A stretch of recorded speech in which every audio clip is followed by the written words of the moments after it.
Hi there, and welcome to the Experience Podcast. My name is Dennis, and I am a coach that assists conscious creators coming from the old world into the new world, or coming from the matrix into the new world. And I am welcoming you to this podcast. If you're here, I appreciate you, I honor you, and I respect you. And make sure that you like, subscribe, and share this channel and this video.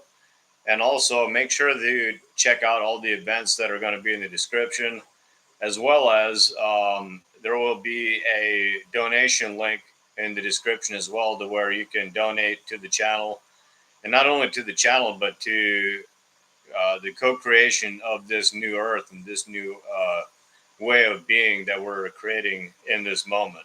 And with me today, I just woke up. Where am I? Wow, I matter. I am a multi-dimensional spiritual being that's expressing through a human body. Hi, my name is Neal. Welcome. This is the Experience Podcast, and I'm a coach that assists conscious people in their 20s exit the matrix and be with their soul family. So if that's you, you can reach out to me personally via Snapchat as well as via email, and both of those are in the description.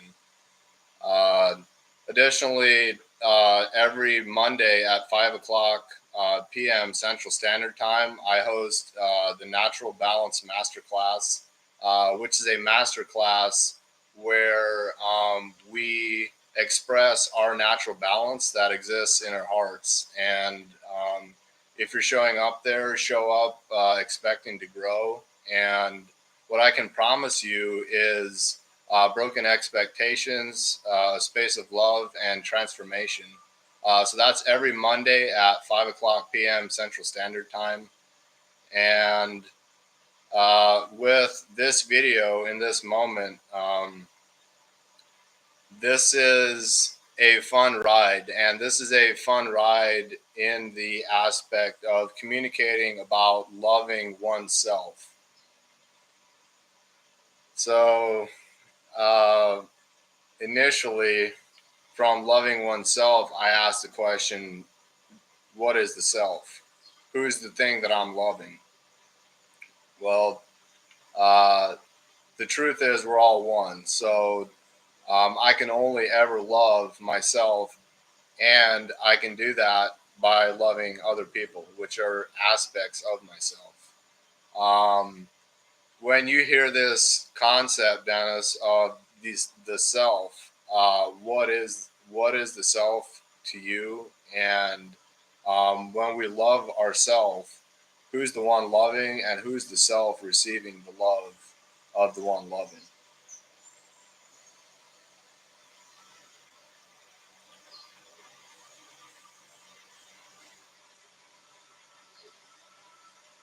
who is the self one loving? Like, who is the self? Like, are you speaking? Yes. Is the question like, who is the receiver and who is the giver? Yes, and they might be the same thing. They are the same. Yes, they're one and the same. I feel that everything is all one at a certain level, and when I love myself, I'm actually loving everything around me. Um, in the same with the same I don't want to use measurement because there's no way to measure, but it's like this um, this unconditional love that one loves themselves with expands and is able to be transmuted to everything and everyone around them.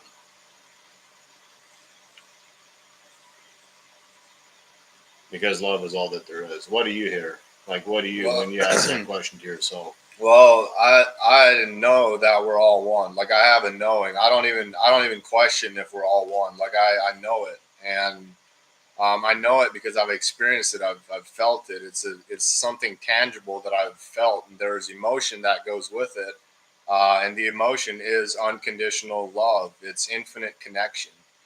And the so the true self is the oneness self.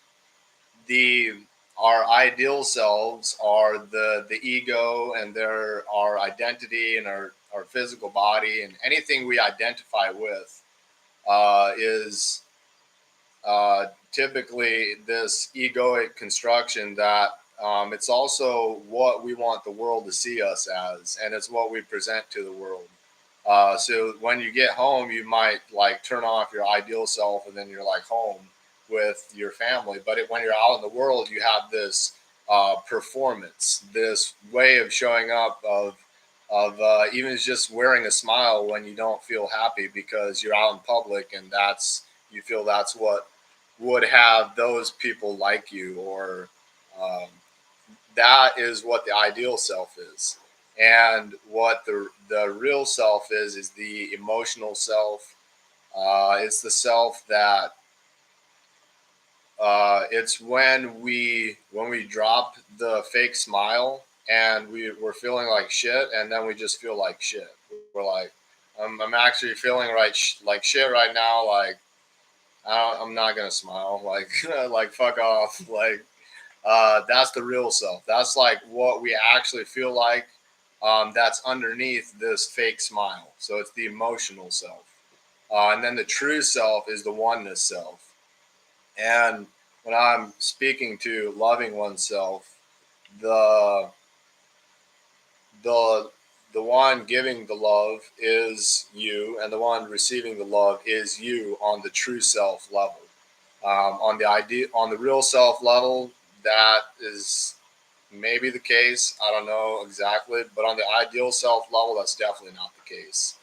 Um, because the ideal self is loving what isn't. It's loving what is a fake construction. It's like you're loving the smile, but the smile is inauthentic. So um, when it's only when you access the true self, the oneness state, that is when you love yourself, you love like literally all of creation.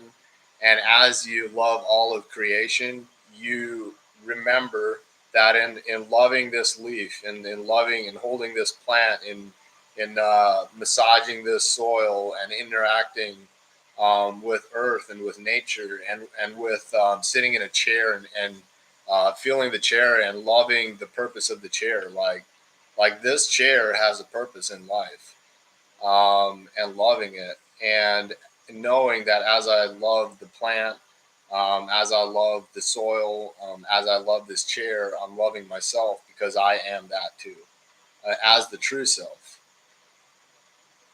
So that's what I'm hearing, and that's what my intuition's telling me, and that's what I'm bringing forth.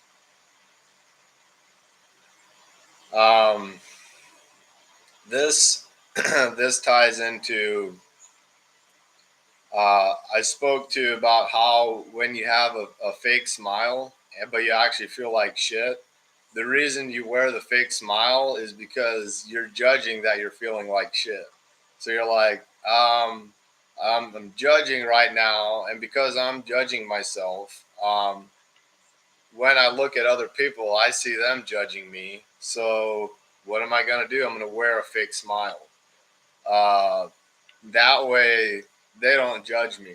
But the thing is, just like love doesn't come from people, it comes through people. The same way judgment doesn't come from people, it comes through people when you're tuned to it. And you're tuned to it when you're judging yourself.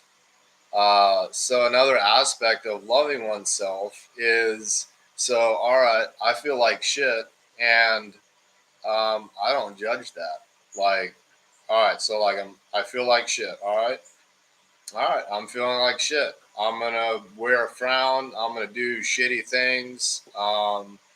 I'm going to be in this shit. I'm going to feel it like as the real self. So like feeling the emotions of it, and not judge it. And not only not judge it, but start to accept it. And acceptance is literally the opposite of judgment. So when we start to accept it, then uh, we're now. So there's this thing that Jonathan speaks to where if you're having a negative experience and you're judging the negative experience, it's a negative experience. But if you're having a negative experience and you accept the negative experience, it's a positive experience. That's what happens when you accept. Big difference. It's monumental. Uh, so that there's that. And what Neal just spoke to right there is the difference between seeing miracles all around you and having glasses that are muddy or that got shit all over them. And either way, there's no good or bad, right or wrong. It's just what are you here to accomplish? And if you want to accomplish miracles and not accomplish miracles, but if you're here to allow God to manifest miracles through you, I would very much highly recommend listening and rewinding this video and listening again to what Neal just said. And if you don't want miracles, it's actually a wise idea to just like click off right now because this is like miracle territory. Yeah. Miracles sprout here, miracles get watered here, miracles become seen and felt here. This is miraculous territory. So if you would like to experience judgment and hate and anger and controversy and if you would like to experience being alone and not connected to other people, then this is not the place for you. This is the place for connection, for community, for purpose, for miracles. And so if you don't want that, just, you can click off right now. And if you do want that, like, I know why you're here. You're here to cultivate miracles. And that a miracle is impossible and it happens. All right, so with loving oneself, there's this conversation of inspiration, and if we don't love ourselves, inspiration it can still like come to us, but it's fleeting and it doesn't come as often. When we increase our love for ourselves, inspiration starts to become our natural mode of operation. Like literally not even taking an uninspired step. And I got a question. Like, what does it look like for someone to love themselves? Like, what are someone that loves themselves? Like, what are some things that, how would that person be? Like, what's their way of being? How do they show up? And what are some possible actions that they take on a daily basis, on a moment by moment basis? Somebody who loves themselves is accepting of where they are and of where other people are. So they don't beat themselves up or judge themselves. No, they're entirely acceptant. And what I'm hearing is they don't look for the problem. They don't see the problem as a problem. They see the problem as an opportunity and a lesson. Mostly opportunities. Correct. Okay.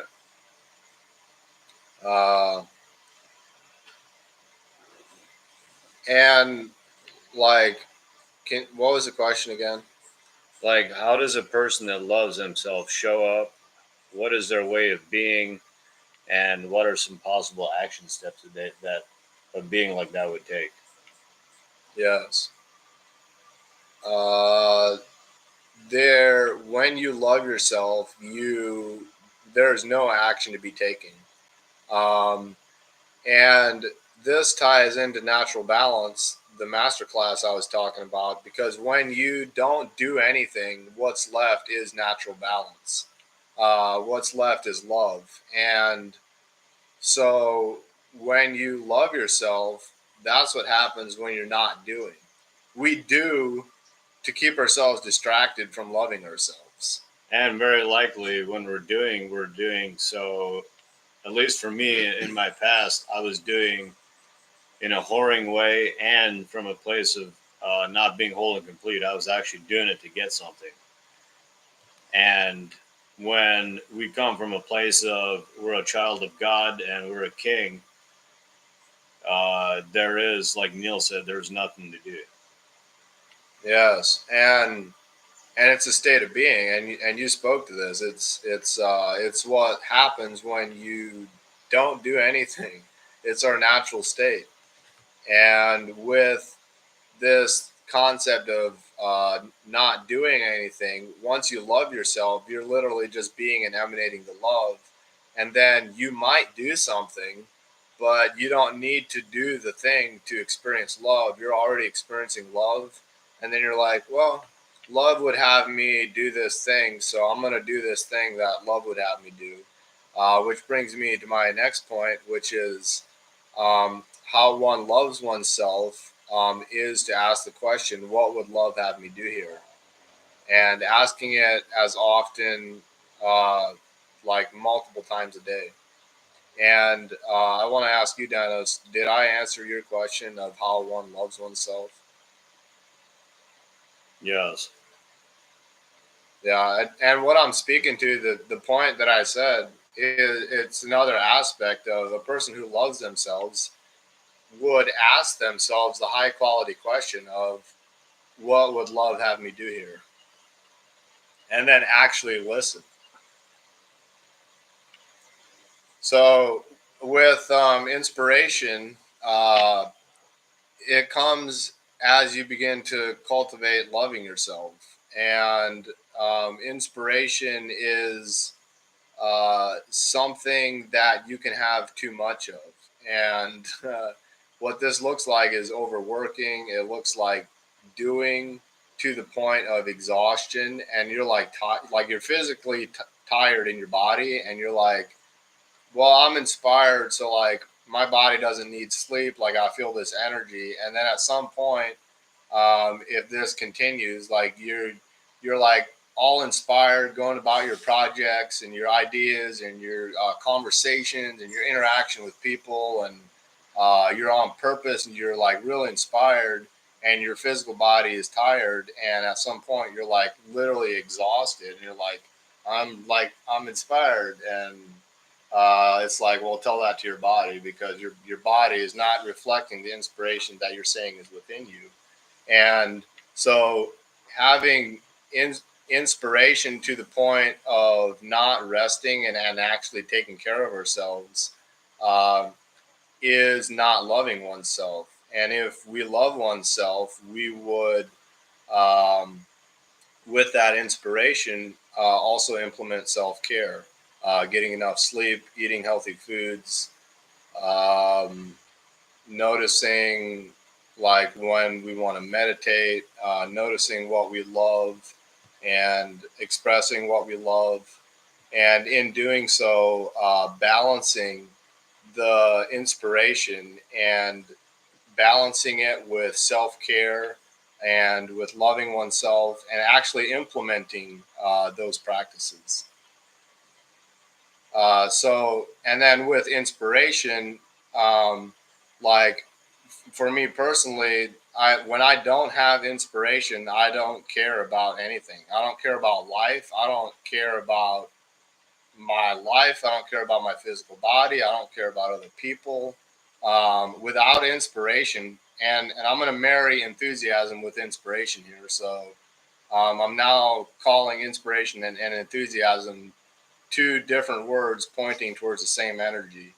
And when I don't experience enthusiasm or inspiration, like I don't care. And then what happens is that not caring, not loving myself, shows up in communication. It shows up in situations. Like I'll be in a situation and not even care about the situation. Um, It shows up in how people view me. Because I don't care about me, they don't care about me. Because I don't love me, they don't love me. So it shows up in connection to other people. And then on the opposite of that, with inspiration, when I'm inspired and enthusiastic about living, um, that's something that can be maintained and balanced with self-care and with caring for oneself. And then as we get into the groove of balance, and it's a balancing act of maintaining inspiration, which I'm also calling loving oneself, uh, we begin to accept ourselves. Our conversations with other people become acceptant. They accept us. They love us because we love us. We're inspired. And most importantly, our physical body maintains general well being to where uh, it now is fully functional most of the time. And we're able to maintain that functionality for decades because of being balanced in inspiration and self-care, as well as loving oneself.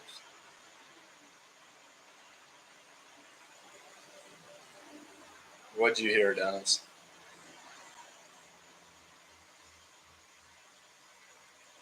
Self-care is very important. Uh, and if one loves himself, and to show up in the world, in the world of performance, and in the world of just the way that we show up as a way of being, um, self-care is very important for inspiration, for enthusiasm. Right now, I'm very aware that my physical body is a little tired because I just dozed off a little bit. I know I nodded my head, and I could very well go for a nap, and that may be what I do next after this call. So yeah, it's very vital. And maintaining inspiration is it's when you say no to what isn't your purpose, and it's when, like, how you cultivate self-care and balance inspiration is by saying no to the things that don't serve you. And you only can do that when you know, when you're congruent with how's it there, congruent uh, with your yes. So you get to, if you choose to, you can have a purpose. You can have a sole reason that you're here. And I'm declaring that you do have a sole reason you're here. And it's part of the reason that you're watching this kind of content. And uh, so when you have a yes, when you have a direction, anything that isn't serving that direction or that purpose is a no. And so as you say no to the things that aren't aligned with your yes, inspiration starts to be cultivated. And because we're moving in the direction of something, and when we regress, when we have a goal and we regress, we release chemicals in our brain that have us feel like it can produce a negative experience. But then when we progress towards something, we release dopamine, and it's a positive feeling. It's a feeling of growth and expansion. Um, I was listening to Victor Otto on a podcast just today, and he was communicating about the energy of December. And he literally brought up the concept of loving oneself in the aspect of, all right, so when I'm like having a shitty experience, like when feeling angry, when feeling these emotions that we don't want to feel typically, um, like literally um, not judging the feeling, like totally accepting the feeling, feeling it, allowing it to move through us. And then what happens is this too shall pass. And by feeling that shit, like joy is around the corner. It's coming up because we need to experience all the emotional states, not just some of them. We're here to feel fully, not happy. And there's like surface healing, which is just having like an awareness of a pattern or a concept. It's like, all right, I now see the thing. I don't know like what to do, how to change it, but I have the awareness of where it came from, and like I got like a spotlight like shining on the pattern. Like, all right, got pattern illuminated. I have an awareness of it. Well, that I'm calling surface healing. Then there's deep healing, which is where, excuse me, there's deep healing where you go beyond the awareness, and you have the awareness, but you also now access the emotion. Um, Most of humanity is emotionally constipated. We've packed and stacked our emotions to the point where it shows up in mental illness, it shows up in spiritual illness, it shows up in physical illness, and as just a general state of dis-ease.